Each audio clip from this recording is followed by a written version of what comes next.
எல்லாருக்கும் வணக்கங்க. Welcome to CSK natural farming அப்படின்னு நம்ம இயற்கை விவசாயத்துக்கு மீண்டும் வீடியோ பார்க்கலாங்க. இப்போது வந்து உங்களுக்கு கத்திரி செடி ஆகட்டும், வெண்டைக்காய் செடி ஆகட்டும், பழம் செடி ஆகட்டும், மல்லிகைப்பூ ஆகட்டும், எது ஒன்றுமே எங்களுக்கு சைஸ் பெருசாக வரணும்னா, இல்லை எங்களுக்கு காய் அதிகமாக வரணும், பூ அதிகமாக வரணும்னா, நெல் பேரில் பால் அதிகமாக பிடிச்சி எங்களுக்கு நெல் வந்து கொத்தாக வரணும்னா இங்கே பாருங்கள், இது பேர் தாங்க போரானுங்க. அப்படின்னா கால்சியம் சக்தி, போரான் சக்தி ரெண்டும் இருக்கும். இது கொடுங்கன்னா இது வந்து இன்செக்டிசைட் வாடுவாங்க. இதனால கூட நம்மளுக்கு கால்சியம் சக்தி கிடைக்கும். அப்படின்னா நம்மளுக்கு இத்தனை நாள் வரைக்கும் இதுதான் தெரியுங்க. ஆனால் இனிமேல் இது தேவையே கிடையாதுங்க நம்மளுக்கு. ஸோ நம்மளுக்கு வந்து இயற்கை விவசாயம் பண்ணுங்கள். நம்மளுக்கு வந்து அருமையாக இது வந்து கால்சியம் சக்தின்றது நம்மளுக்கு அதிகமாக நியூட்ரண்ட் கண்டென்ட் அதிகமாக இருக்குங்க. இது வந்து முட்டை மீனை கரிசலுங்க.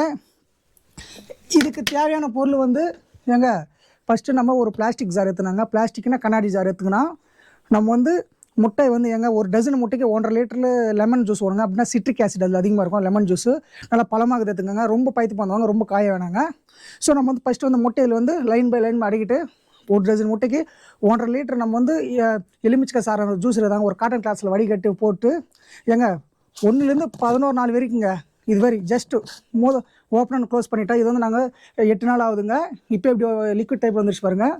11 நாற்று உங்களுக்கு நாட்டு சர்க்கரை இல்லை உங்களுக்கு கிடைக்கிறது வந்து ப்ரௌன் சுகர், நாட்டு சர்க்கரை இல்லை வெள்ளத்தை வந்து ஒரு சிரப் டைப்பில் ஒரு கிளாஸ் தண்ணியில் வந்து நீங்கள் சிரப் டைப்பில் கலந்து 12 நாற்றுக்காண்டி இதில் கலக்கிட்டோம்னா அப்படி இதில் ஆட் பண்ணிட்டோம்னா நம்மளுக்கு வந்து 23ஆம் தேதி வந்து இதோட முட்டை மீன் கரிசல் தயாராகுங்க. அப்படின்னா நம்ம கெமிக்கல் ஃபார்மிங்கே தேவை கிடையாதுங்க.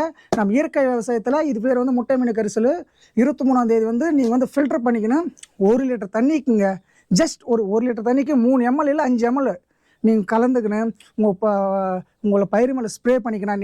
நெல் பயிரில் கத்திரி செடியில் எந்த செடி இருந்தாலும் இல்லைங்க அடித்து 2 நாள் வந்து அப்படின்னா மல்லிகைப்பூ செடிக்கு இந்த ஃப்ளவரிங் பூவுக்கு வந்து 2 நாள் வந்து ரிசல்ட் கிடைக்கும். அப்படின்னா ஒரு நைட்டுக்கு 12 ஹவருக்கு கிடைக்குங்க.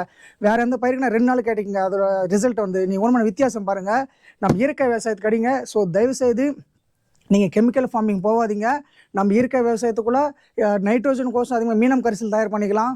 கால்சியம் சக்தி கோசம் நம்ம முட்டை மீன் கரிசல் பண்ணிக்கலாம். போரான் சக்தினா கால்சியம் போரான் 2 சக்தி இருந்தால் தான் நம்மளுக்கு வந்து காயாட்டம் பூவோட்டு அதிகமாக சைஸ் வருங்க. போரான் சக்தி கோசம் நம்ம எரிகை இலை இருக்குது பாருங்கள், அந்த கரிசல் தயார் பண்ணிக்கலாம். பஞ்சகாவியை வந்து ஆல் இன் ஒன் தயார் பண்ணிக்கலாங்க. ஸோ எல்லா வகையான ஊட்டம் கொடுக்கறதுக்கு நம்மளோட இயற்கை விவசாயத்தில் இருக்குதுங்க. ஸோ நீங்கள் கூட தயவுசெய்து கெமிக்கல் ஃபார்மிங் அந்த பார்த்துங்க டப்பா இருக்குது பாருங்கள், அந்த டப்பாவை அது தேவையே கிடையாது. நம்மளுக்கு வந்து ஆர்கானிக்கான கெமிக்கல் எதுவுமே வேணாங்க.